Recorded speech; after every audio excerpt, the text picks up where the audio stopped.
Dito sa aking kinatatayuan ngayon, ramdam pa rin natin yung napakalakas na hangin at pabugso-bugso na ulan dito. So bagkos na medyo malayo na yung bagyo sa Metro Manila, ramdam pa rin natin yung lakas ng hangin at ng ulan. Paminsan-minsan sobrang napakalakas.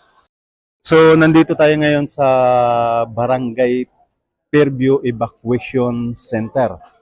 Ang total na lahat ng pumunta rito na pumunta sa evacuation center sa kanilang nasasakupan is 586.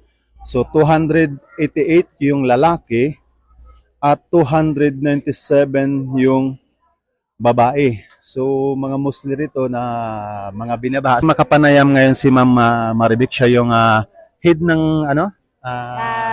Wala po ang ano namin dito, yung kapitan po namin na si Okay. Cap Janel Kibal po. Behind po sa kanya, po si Marivic Dalagang po. Staff din po ng barangay. Okay. Yes po.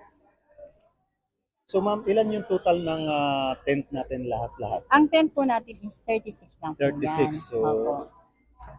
yung bawat isang tent, May 3 families po may 3 families tayong po. pinagkakasya. Opo. Okay.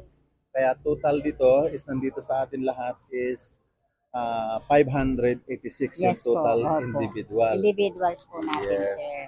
Opo, Okay. individuals po natin yan. So, anong oras sila na dala rito kahapon or anong oras sila mga nagpunta dito kahapon? Kahapon, nag-start kami ng 6. 6 pa lang po, may Ng tao hapon? na. Yes po. Meron na So, po it means may tayo. pumunta na dito. May pumunta po, tinignan ko may tent. Tapos mga 30 minutes po, lumipat na po sila. Okay. May mga baby po kasi, kaya mas nauna. Tapos yung mga senior namin, PWD po yung mas... So, Nauna. ilan yung totalin natin na senior?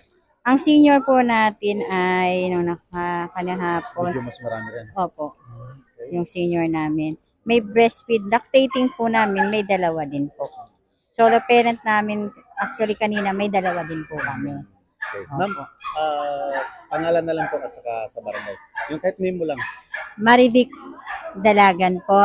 Biha po kay Kapitan Jose Arnel Kibal po. Arnic, diba?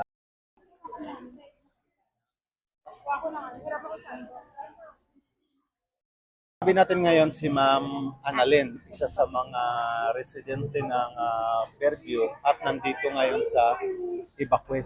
Ma'am Annalyn, pakikwento naman po bakit ka po napunta rito?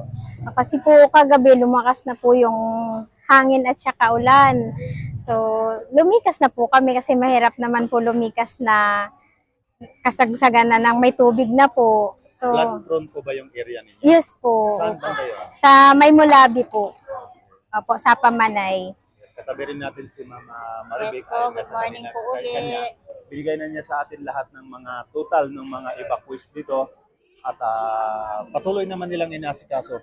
Yung pagkain, nandito na, nakaprepare na lahat yung mga pagkain, pagkagising ng ating mga evacuees. So, kumusta naman po dito sa evacuees, ma'am? Okay po, masarap tulog namin. Tsaka simula po kagabi talagang, ayan, andyan na yung pagkain, nakahanda, tinatawag na nila kami na may pagkain dito. So maayos naman po yung ano sa amin dito.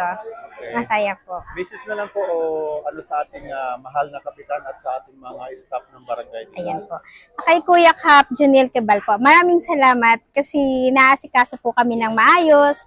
Tsaka sa mga staff niya po dito, okay naman po. Masaya po kami. Maraming salamat po. Pangalan na lang po, ma'am? Annalyn po. Ma'am Annalyn. Apo.